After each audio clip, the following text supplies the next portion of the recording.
Bonjour, oui, nouvelle vidéo après une semaine de pause, hein. Comme je l'avais dit lors de la précédente, j'étais en congé pendant une semaine. Alors, qu'est-ce qui s'est passé pendant cette semaine de congé? Pas grand-chose. J'ai pas lu grand-chose. J'ai fait des grasses maths. J'ai pas fait grand-chose. C'était bien avec mon petit bonhomme. Donc voilà. Donc merci pour la vidéo, hein. Salut. Non, il y a eu quand même quelques petites choses qui se sont passées. Donc le concept de l'émission, pour rappel, c'est parler de BD et de rien.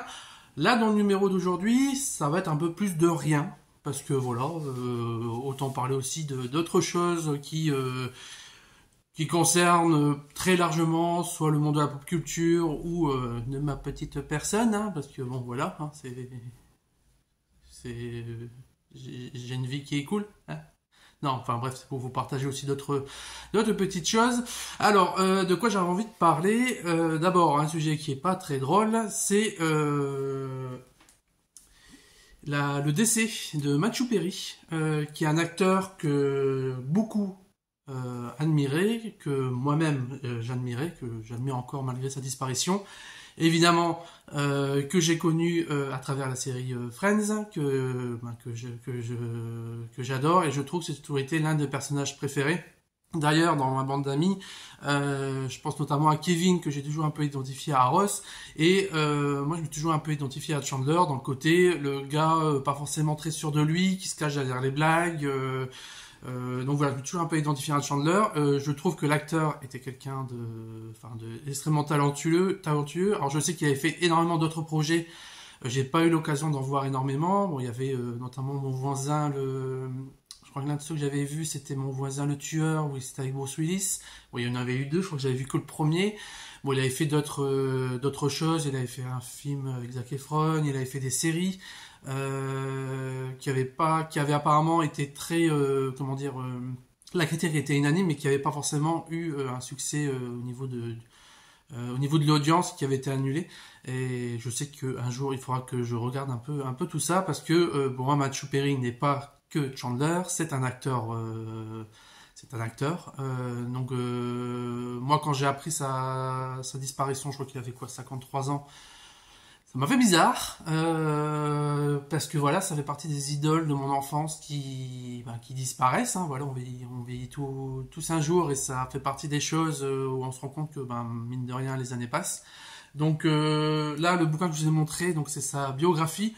Je vous demande pas pour vous en faire de la pub et pour vous l'acheter, hein, comme on peut voir un peu partout, hein, où je trouve ça un peu morbide. On a pu avoir des mails d'éditeurs, etc. Voilà, acheter bio. Non, non. Ça, moi, je l'avais acheté au moment de la sortie. J'avais jamais eu l'occasion de le lire. Donc, j'ai commencé à lire. Bon, je me dis pas. Voilà, j'attends un an avant. Enfin, j'attends sa mort pour le lire. Bon, c'est un peu machin, mais bon, il y a tellement de choses à lire. J'avais pas encore eu l'occasion. Et j'avance vraiment petit à petit, parce que c'est pas évident, notamment, enfin c'est bien écrit, la traduction est bien tournée. Ce qu'il raconte, c'est assez dingue, la vie qui lui est arrivée. Et en fait, dès le premier chapitre, il explique que bonjour, je m'appelle Matthew Perry, ce que vous apprêtez à lire, en fait normalement j'aurais dû être mort, et ce chapitre devrait venir de l'au-delà. Donc déjà, il explique qu'en fait il aurait dû mourir plusieurs fois. Et ça avait l'air d'être quelqu'un d'adorable, avec un grand corps, qui a eu énormément de problèmes au niveau des addictions, et qui malgré tout voulait aider les gens. Donc rien que pour ça, pour moi, Matthew Perry, c'est quelqu'un qu'il faut pas oublier, et qui, comme il a pu le dire, il aimerait qu'on ne garde pas que de lui le fait qu'il a été un acteur dans Friends, mais qu'il était aussi quelqu'un qui voulait notamment aider les gens, et notamment aider ceux qui avaient des addictions. Et je crois qu'il a créé, ou qu'il allait créer un centre justement pour aider les gens à guérir de leur dépendance. Donc voilà, ne vous rouez pas sur les mémoires de Matthew Perry, parce que voilà, l'acteur il est décédé. Achetez-le si vous voulez connaître un peu son histoire. Et je suis vraiment qu'au début, mais c'est très riche, et je me dis voilà, c'est un acteur qui a eu un gros rôle, mais c'est vrai qu'il n'a pas eu la chance d'avoir encore d'autres rôles dans lesquels il aurait pu briller. Mais voilà, faut pas oublier que c'est à la fois un acteur et un individu aussi à part entière. Sinon, Normalement, en vignette, vous avez dû voir un petit quelque chose, une photo de moi avec une certaine personne. Il y a à peu près trois semaines, un mois, j'avais dit que j'avais rencontré à la boutique un père et son fils qui étaient fans de pop culture et ils partageaient pas mal de moments, où notamment ils faisaient des salons où ils allaient voir des acteurs. Donc ils m'avaient montré notamment une photo avec Jason David Frank, le Power Rangers vert dans Power Rangers. Une photo avec l'acteur Christopher Lloyd, désolé à chaque fois je me trompe de prononciation, qui jouait Doc Brown, et une dernière photo avec Richard Dean Anderson, MacGyver, et donc ça m'avait émerveillé. Et du coup, je me suis dit, tiens, dimanche dernier, donc là on est le samedi 11 novembre, au moment où je tourne la vidéo, et donc dimanche dernier, je me suis rendu à Bruxelles, où il y a eu une Comic-Con avec plusieurs acteurs, dont, comme vous avez pu le voir sur la photo, si vous l'avez reconnu, Richard Dean Anderson, donc l'acteur qui a interprété MacGyver, et surtout pour moi, le colonel Jack O'Neill dans Stargate SG-1. Donc Stargate SG-1, une série de science-fiction qui a duré 10 saisons, il y a eu Stargate Atlantis après, Stargate Universe, il y a eu pas mal de choses, et en gros on suit un groupe de soldats qui voyagent à travers une porte, la porte des étoiles, pour rencontrer d'autres peuples à travers les galaxies. Donc une série que j'ai adorée, que je revois là depuis quelques temps. Et du coup, j'ai eu l'occasion de rencontrer l'acteur principal, Richard Dean Anderson. Je pensais pas un jour pouvoir le rencontrer, même quelques instants. C'est la première fois que je fais ça. J'ai déjà rencontré des auteurs, dédicaces, mais là c'est un autre univers. Donc j'ai été à ce salon avec Nicolas, que vous voyez régulièrement à la boutique, qui fait Spider-Man, sa compagne Maëlys qui fait Supergirl. Il y avait Florian aussi qui était là pendant la première journée comics, qui faisait aussi un autre Spider-Man qui était en Moon Knight, qui était assez cool. Et sur place, on a rencontré, j'ai pu rencontrer Emma, qui est l'une de leurs amies cosplayeuses, qui était du coup en Wanda, sorcière rouge, qui était très très sympa et qui m'a justement permis d'arriver à temps à l'endroit où se passent les dédicaces et les photos. Alors, ce qu'il faut savoir, c'est que du coup, ce genre d'événement, vous payez du coup l'entrée, et si vous voulez prendre une photo, il faut payer. C'est un peu voilà. Il y a des horaires à respecter. Donc là, c'était vers 10h30, et après il faisait vers 16h, je crois, le dimanche. Et après, il passe son temps à dédicacer. Donc c'est dans la même salle, mais c'est à un autre endroit. Et pareil, si vous voulez avoir une dédicace, c'est payant. Voilà, donc je sais pas comment ça fonctionne. Est-ce que les acteurs ils se payent comme ça? Est-ce que d'abord ils ont un cachet et ensuite le salon, selon le cachet de l'acteur, il se rembourse en faisant payer un certain montant? Ou est-ce que alors en fait ils ont un cachet et après ils ont aussi un pourcentage sur les voilà. Donc c'est le système comme ça. C'est le système américain. On paye pour des dessins, pour des auteurs de BD. On paye voilà pour une dédicace, une photo avec un acteur. Bon voilà, il y en a qui trouvent ça bizarre. Moi je trouve que bon, après tout ça peut leur permettre de gagner leur vie. Pour certains, voilà, Richard Dean Anderson il ne tourne plus, il est en retraite, donc je sais pas la retraite qu'il a, ça peut lui permettre. Je sais qu'aussi il a des associations, etc. Donc ça peut lui permettre aussi d'alimenter son association. Pourquoi pas. Donc du coup moi je me suis rendu donc à 10h30 pour les photos. Il y avait énormément de monde, je m'attendais pas à un monde pareil. Encore au niveau des photos c'était rien en comparaison de l'attente pour les dédicaces, mais ça a été assez vite parce que c'est un peu comme Disney.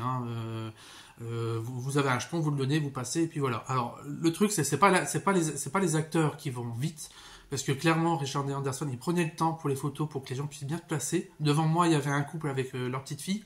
Et en fait, ils savaient pas trop comment mettre la petite fille sur les épaules du père, de la mère, ou qu'elle devait être en face de Richard Anderson. Richard Anderson, il a pris le temps. Ce qui énervait un peu le staff, qui était très... Voilà, je pense que pour le staff, je suis désolé, je mets un peu tout le monde dans le panier, ça faisait un peu... Je pense que plus il y avait de gens placés, plus il y avait des dollars qui passaient, parce que si certaines personnes peuvent pas passer, faut les rembourser. Il a pris le temps, pardon. Quand mon tour est arrivé, je savais pas trop comment mettre. Je voulais pas m'imposer, je voulais pas le prendre dans les bras, etc. Enfin voilà, je le connais qu'à travers la télévision. Et en fait, directement, l'acteur a été très chaleureux et il m'a pris par l'épaule. Donc ça a duré quelques secondes, mais voilà, très sympa. Là, j'ai eu la photo. Alors par contre, quand on sort de là, c'est vraiment un peu comme l'usine. On sort de là, de la rencontre qui a duré quelques secondes, donc on est un peu, c'est un peu bizarre. Et là, on se dit, ben oui, du coup, la photo, comment on récupère? On a un numéro, on récupère la photo plus tard. Et en fait, non, quand vous sortez, vous récupérez votre sac. Et en fait, sur le côté, il y a, je sais pas, une dizaine d'imprimantes photos. Et juste, il y a la photo qui sort. Mais vous avez intérêt à pas la louper, sinon elle tombe par terre. Et à côté, vous avez une petite enveloppe en carton à plier vous-même. Donc bon, ça aurait été sympa qu'il y ait quelqu'un du staff qui soit là pour veiller à ce que les photos puissent voilà, être récupérées correctement. Il suffit qu'il y avait une famille, le temps qu'ils récupèrent leur sac, etc. La photo, voilà, elle peut tomber en dessous, être abîmée. Donc moi, je suis arrivé au moment, bon, c'était bon, elle venait enfin, elle était en train de s'imprimer, donc génial. Ensuite, donc j'ai été tout de suite en attente de la dédicace. Et là, en gros, j'ai attendu 5 heures pour avoir la dédicace. Alors, entre-temps, il a eu une conférence pendant une demi-heure, il a pris à manger, simplement pendant 40 minutes. C'est pas grand-chose. Et donc, il est revenu. En 5 heures, ça paraît dingue. Vous dites, mais il est fou. Moi, clairement, je regrette pas. Au dehors du fait que j'ai pu avoir la dédicace, c'est surtout que j'ai pu rencontrer pas mal de passionnés. Et c'était très très cool. Notamment, j'ai passé pas mal de temps avec un gars d'une trentaine d'années et de sa mère qui était venu. C'était la première fois qu'il faisait ça également. Le gars avait vu la pub sur les réseaux. Sa mère avait jamais fait ça. Sa mère, fan de MacGyver, lui de Stargate SG1. Et qui s'appelle aussi Nicolas. Donc deux personnes ultra sympas, vraiment adorables. On a discuté pas mal de choses, de nos familles respectives, de nos passions, etc., de nos métiers. Donc c'était assez cool. J'espère que Nicolas, si jamais tu regardes la vidéo, n'hésite pas à venir à Aventure BD. Ça sera un plaisir de te revoir toi et ta maman. Donc voilà, on a discuté avec pas mal de personnes ici ou là. Donc j'ai pu un peu découvrir un peu le monde des dédicaces. Donc le samedi, il y avait eu Jean-Claude Van Damme qui était là. Bon, il y a des gens qui m'ont un peu parlé. Apparemment, ça c'est pas. Enfin, c'était encore pire au niveau vraiment très à la chaîne, etc. Et moi, j'ai pas bien compris si c'était le staff ou si c'était l'acteur qui était un peu chafouin. Enfin bref. Toujours est-il que, en fait, Richard D. Anderson, c'était lui qui avait le plus de monde. Je crois qu'il y a dû avoir le samedi en attente 500 personnes. Enfin, je sais pas trop. 400, 500 personnes, c'est bizarre à raconter parce qu'il y avait pas mal de gens avec de la famille, etc. Et c'était incroyable. La plupart des autres acteurs avaient un peu de monde, mais c'était très fluide. Donc, j'aurais pu faire quasiment, je pense, tous les autres acteurs qui étaient présents à la place de Richard D. Anderson. Notamment à côté de lui, il y avait James Masters qui faisait notamment Spike sur Buffy, qui a pas énormément vieilli, c'était assez dingue, c'était un vampire, ultra sympa de ce que je voyais. J'aurais voulu y aller après parce que ma compagne me fait découvrir Buffy. Malheureusement, quand je suis sorti de la file, il n'était pas encore revenu et j'en avais un peu marre après 5 heures de dédicace. De l'autre côté, il y avait, je crois que l'actrice c'est Lea Thompson, si je ne me trompe pas, celle qui joue la mère dans la saga Retour vers le futur, qui avait l'air ultra sympa. Très professionnelle, elle avait une assistante qui avait un halo lumineux donc pour prendre des photos. Parce que oui, normalement, en fait, il y a des horaires pour les photos où les gens payent et des horaires pour les dédicaces. Donc techniquement, normalement, quand ils font les dédicaces, ils n'ont pas le droit de faire de photos. Mais il y en a beaucoup qui, en fait, la plupart des acteurs s'en foutaient. Si quelqu'un demandait pour prendre une photo en plus, la personne le faisait avec plaisir. Il y avait aussi l'acteur dont j'ai oublié le nom, qui fait notamment le Terminator, dans le méchant Terminator, dans Terminator 2, donc Liquid, donc je sais plus du tout, j'ai complètement oublié son nom, qui joue notamment dans la série Scorpion, qu'on m'a pas mal parlé là pendant le salon. Qui avait tout de l'américain hyper dur, mais ultra sympa. C'était son anniversaire, je voyais, il prenait un temps incroyable avec ses fans. Il n'y avait pas énormément de monde. Donc, au niveau des acteurs, il y avait quoi? Il y avait l'acteur qui joue le chef de cuisine dans la version live de One Piece. Il y avait le petit garçon qui tient le rôle principal dans la série Sweet Tooth, sur Netflix. Il y avait le capitaine dans les Police Academy. Qui était en fauteuil roulant, qui avait notamment un moment à demander à rencontrer Sheldon Anderson, et c'était rigolo. Ça faisait plaisir à voir. Les deux acteurs ont pu discuter. Donc voilà, Richard Anderson a pris le temps même avec ses confrères. Bref, il y avait la voix de Chucky. Bref, il y avait pas mal d'acteurs, donc c'était assez cool. Donc bref, moi après 5 heures, donc je passe avant moi, donc du coup il y a le fils et sa mère qui passent. Donc le fils en fait avait pris tous les coffrets Stargate de l'édition. Et en fait, comme là, on pouvait faire décasser qu'une fois vu le monde, son idée c'était de sur le côté, voilà, sur le dos de chaque DVD, de faire en fait de toutes les séries, de demander une seule dédicace qui fasse l'ensemble des coffrets. Donc c'est ce qu'il a fait. Et du coup, il a racheté un ticket pour sa mère pour faire une dédicace de MacGyver, parce qu'en fait, pour les dédicaces, soit vous faites dédicacer un objet, la photo que vous venez de faire avec l'acteur, ou alors, si vous avez rien du tout, sur le stand, vous avez des photos qui sont présentes, qui sont de très bonne qualité, enfin de qualité photo professionnelle, et vous pouvez la prendre gratuitement pour la faire dédicacer. Moi, au départ, je pensais faire dédicacer la photo que je venais de faire avec l'acteur, et en fait, le Nicolas qui était présent me disait, mais en fait, en soi, la photo que tu viens de faire, c'est déjà la dédicace, tu es déjà dessus, il n'y a pas besoin de prouver, pas une signature. Donc autant que tu prennes autre chose, et du coup j'ai pris une photo de l'acteur dans Stargate, qui est un des portraits où en fait il est en mode comme les portraits d'astronautes. Donc voilà, il m'a fait une dédicace. Et la petite anecdote, c'était rigolo, c'est que juste avant, du coup, c'était la mère qui avait fait la dédicace, qui disait qu'elle était fan, qu'elle était amoureuse de MacGyver. Et en fait, donc Richard D. Anderson est plaisanté là-dessus. Il avait pris un petit feutre rose pour rigoler en faisant la dédicace et en faisant un petit cœur. Moi, j'arrive devant lui, donc heureusement, il y avait le traducteur. Il me demande comment ça va. Et il me regarde, il a son stylo rose, et il me regarde et fait ça te dérange si j'utilise du rose pour la dédicace? Et moi je fais bah non, vas-y, y a pas de problème, enfin allez-y, y a pas de problème. Et du coup il était hyper content, il me dit ah bah c'est cool, voilà. Et ça fait partie de son, voilà, c'est quelqu'un voilà qui a l'air de profiter à fond, de s'en foutre. Et c'est un peu le personnage de Giaconello aussi, c'est-à-dire voilà le gars qui se prend pas la tête non plus, et on y va, on s'en fout de la couleur, on signe en rose, on signe en rose. Donc j'ai pu lui dire, enfin j'étais un peu impressionné, et que bon lui il me répondait bah faut pas, moi je suis un vieux monsieur, et qui était heureux, et moi, je disais bah c'était tant mieux pour lui, c'était le principal. Donc voilà, donc on a pu discuter une petite minute, donc ce qui est à la fois court mais très long dans ce genre d'événement, ce qui est, apparemment le staff était un peu avec dégoût parce qu'il prenait énormément de temps. Et forcément au début il avait pu décasser plusieurs objets, et à la fin bah voilà, il fallait bien faire passer du monde, ce que je peux comprendre. Donc voilà, donc c'était hyper cool. Je suis déjà à 17 minutes, je pensais pas parler énormément finalement avec ce que j'avais, mais bon voilà. Bref, c'était hyper cool. Je remercie encore ce père et ce fils il y a quelques semaines qui m'ont donné envie, parce que voilà, encore une fois, il y a 2 ans je crois, j'aurais pu aller rencontrer Jason David Frank à la Comic Con, et j'avais pas voulu y aller. J'ai regretté parce que malheureusement l'acteur est décédé. Et là, je me dis, quand j'ai vu Richard D. Anderson, allez, il faut que je tente au moins une fois. Je sais que ça dure quelques secondes, je sais que pour eux, voilà, les choses viennent déjà plus. Mais voilà, moi, c'est au-delà du simple la rencontre avec l'acteur. C'est la photo et la dédicace que j'ai cristallise toute la journée, tous les souvenirs que j'ai, parce que j'ai plusieurs autres anecdotes, mais voilà, on va pas faire une vidéo de 3 heures. Donc voilà, donc c'était hyper cool, surtout si vous avez l'occasion, n'hésitez pas à le faire au moins une fois, c'est très très cool. Sinon, on va parler rapidement des lectures. J'ai pas lu grand chose, mais des sorties aussi. Alors tout de suite, le nouveau tome, de la cantine de minuit, que j'ai pas encore lu, il est encore c'est Love Fan. Mais moi j'ai lu les 12 premiers et j'adore. Donc pour rappel, c'est un restaurant qui est ouvert de minuit à 7h du matin. Il fait que quelques plats. Si vous ramenez les éléments nécessaires, le cuistot vous fait le plat que vous voulez. Et en fait, c'est des récits de vie sur tous les clients. Donc c'est hyper zen, ça donne faim et c'est très très cool.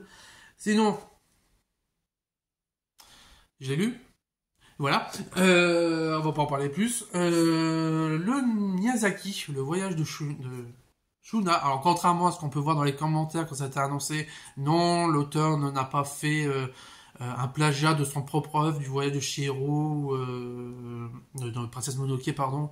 Voilà, non, ça c'est une œuvre qui date de bien plus longtemps, je crois qui a été créée 2 ans avant qu'il Miyazaki crée le studio Ghibli.